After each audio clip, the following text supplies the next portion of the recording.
다른 저희가 지금까지 설명한 패턴보다는 동호인들이 쉽게 접근할 수 있는 패턴 같습니다. 아웃사이드 칠 수만 있으면. 네.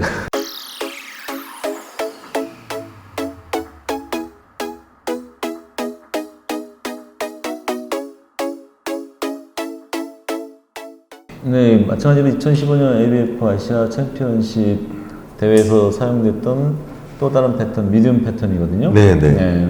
근데 이 미디움 패턴 이 그래프를 딱 보면은 거의 숏에서 많이 사용하는 그 오일 범프예요. 네, 맞습니다. 네.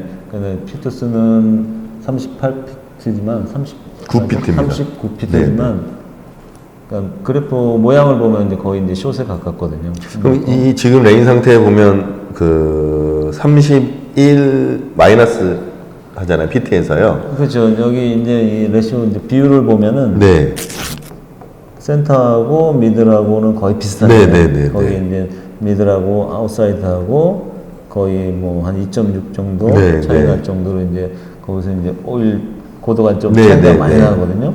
그러니까 이 상태에서 이분 경기에서 사이드로 아웃사이드로 갈수록 이제 오일이 좀 적어지는 거예요. 네, 맞습니다. 그럼 이제 이게 여기서 아웃사이드를 공략을 했을 때 네. 그러면 이제 31 빼면 8쪽이잖아요. 네. 8쪽에서 보통 이런 링 같은 경우는 뭐 한 거의 한 3쪽에서 8쪽 정도요. 10쪽 정도에서 브레이크 잡아가지고 네. 뭐 RPM이 좀 적은 사람, 적은 선수, 그다음에 높은 선수 해가지고 이제 그걸 경기를 해서 이제 보통 공략을 많이 하죠. 네. 근데 제가 요 패턴에서 느끼는 거는 원래 네네. 마이너스 30일 했을 때 대부분 네. 그러니까 WTBA 패턴 보면 네. 오일 분포가 좀 더 낮은 느낌이었거든요. 네. 근데 이 패턴 같은 경우는 39 마이너스 30일 했을 때 8인데 여기 분포 자체가 약간 좀 두꺼운 느낌이거든요. 지금 이 ABF 네네. 그 아시안존에서 이제 이 시합을 할 때 레인편은 네. 그러니까 별도로 만들어요. 아, 별도로 또 만들어요? WB하고는 달라요. 그러니까 WB는 월드 네, 모닝이라고 네, 해가지고 세계 선수권 대회나 세계 아시아 선수권 대회, 네. 청소년 선수권 네. 대회, 네, 이런 세계 대회에서 이제 주관하는 데에서 이제 쓰는 거고, 그다음에 ABF에서 이제 하는 거는 아시안 게임, 아시아 선수권 대회는 ABF에서 자체적으로 만들어요. 근데 그래서 이게 조금 달라요. 롱 패턴 48피트도 마찬가지고 이게 다 조금씩 ABF에서 자체적으로 이제 만들어요. 근데 이게 롱 패턴 같은 경우는 전 시간에 롱 패턴 같은 경우는 그 전에 세계 대회도 보던 패턴하고 좀 비슷한데. 네. 근데 제가 보기에는 거기서 좀 길게 나가고, 네. 그러니까 이게 보통 기준이 어느 정도 이제 뭐 기준이 있잖아요. 네. 미들이면은 미들에 맞게끔 네, 오일 네, 네. 거기서 이제 조금 더 넓히고 약 넓히면 좁히고 오일 볼륨을 좁히면. 조금 높이고 낮게 맞습니다, 하고 이제 약간씩 변형을 주는 거거든요. 근데 이거 좀 넓어지는 기분이에요. 이게 약간 그렇죠. 숏을 네. 가지고 조금 더 길게 나가고 더 네, 예. 약간 안쪽으로 더 바깥쪽으로 네, 더 네, 넓게, 넓게. 네, 만드는 거예요. 이 표를 보면은 약간 네.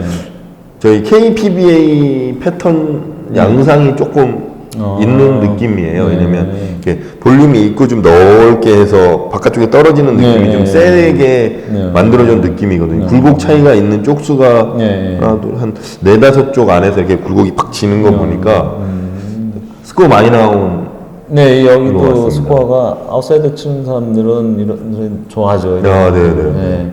그리고 이제 전체적으로 바깥쪽도 이제 뭐 좀 드라이 존이 네. 넓고, 그러니까 약간 크랭커 좀 치는 스타일이나 RPM 높은 선수들도 그러니까 거의 미들이나 센터에서 바깥쪽까지 뽑아서 이제 쳐도 공략 좀 충분히 공략을 할 수 있을 정도. 이런 데는 좀 저희가 좀 벌려서 치는. 네, 그렇죠. 그러니까 저희가 항상 얘기할 때 지금 다 붙여서 치는 레인만 계속 나왔었는데 요 패턴 같은 경우는 진짜로 이 크랭커들이 벌려서 마음 놓고 앵글을 그려서 칠 수 있는 그런 느낌의 레인 패턴 같거든요. 그렇죠. 보통 그 베이징 같은 경우는 특히 이제 항상 요즘에 이제 그 유튜브도 그렇고 베이징에서 많이 나오잖아요. 워낙 까다로우니까. 그런 것 같은 경우는 진짜 뭐 이게 기술이나 스킬이나 이게 멘탈에 상관없이 구질이 어떤 구질이냐에 따라서 이제 완전히 달라지거든요. 네, 맞습니다.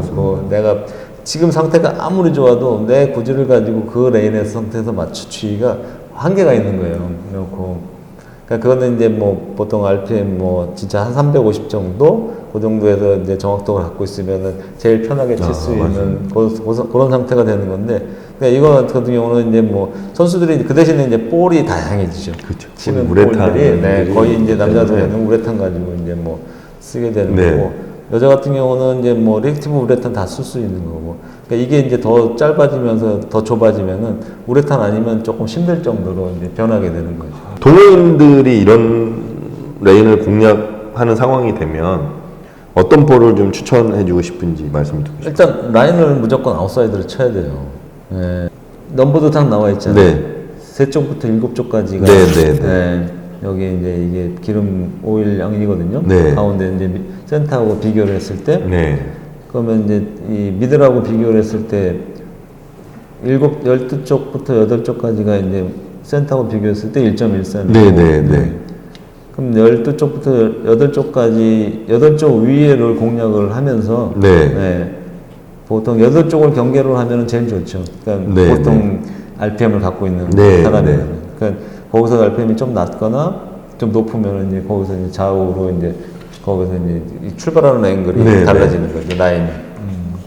보시다시피 이게 네, 네. 인사이드는 엄청 이제 플랫한 느낌. 까다롭거든요. 거기다가 이제 그 뭐 RPM이 높아가지고 앵글을 이제 각도를 뭐 처음에 출발하는 각도를 아웃 앵글을 좀 줘서 이제 쳐서 치는 분들이 많지는 않잖아요. 네. 거기다 이제 스피드가 좀 그렇게 치는 분들 중에도 스피드가 또 약하고, 그러면 이제 끝에서 이제 다 풀려고 롤아웃 돼가지고 이제 뭐 좀 피넥션 얻기가 이제 쉽지가 않은데 보통 아웃사이드 라인을 이제 공략을 많이 해야 되고, 그러고 나서 이제 이게 RPM에 따라서 이제 회전수에 따라서 볼 선택이 또 달라지잖아요. 항상 맞습니다. 우리가 얘기하듯이 레인 선택을 하고 그 레인에 오일이 얼마만큼 있느냐, 얼마만큼 길이가 또 짧게 돼 있느냐, 길게 돼 있느냐에 따라서 본인의 이제 그 볼 선택이 이제 달라지는데, 보통 이제 근데 아마 동호인분들이 갖고 있는 게, 그러니까 요즘에는 좀 많은 분들도 많지만 대부분이 최소한 이 하드볼하고 초구볼 2개 정도? 그 정도 갖추고 있는 분들도 그렇게 많지는 않잖아요. 근데 이제 항상 강조하는 게, 그거를 똑같이 갖고 있지 말고 그냥 볼이 다르다가지고 특성이 다 다른 게 아니고 치다 보면 다 똑같아져요. 맞습니다. 기름 먹고 이제 막 이러면요. 항상 그 볼을 체크를 해가지고 하나는 그러니까 약간 폴리싱 된 볼, 너무 그냥 막 셔닝 된 볼 같은 경우는 그것도 까다롭거든요. 그렇잖아요.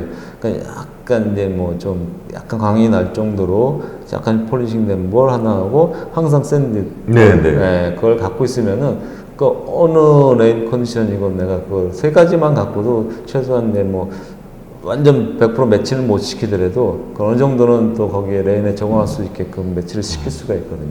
맞습니다. 근데 일단 그 준비가 제일 중요하고, 그리고 이 구질에 따라서 이제 아웃사이드를 치는데 일단 어떤 볼을 치느냐, 일자로 이제 어느 볼을 가지고 선택을 해서 치면서 그 볼이 이제 앵글이 어떻게 나오냐에 따라서 이제 교체를 할 수도 있고, 그 볼로 이제 제일 쉬운 게 일자로 치는 거거든요. 그렇죠.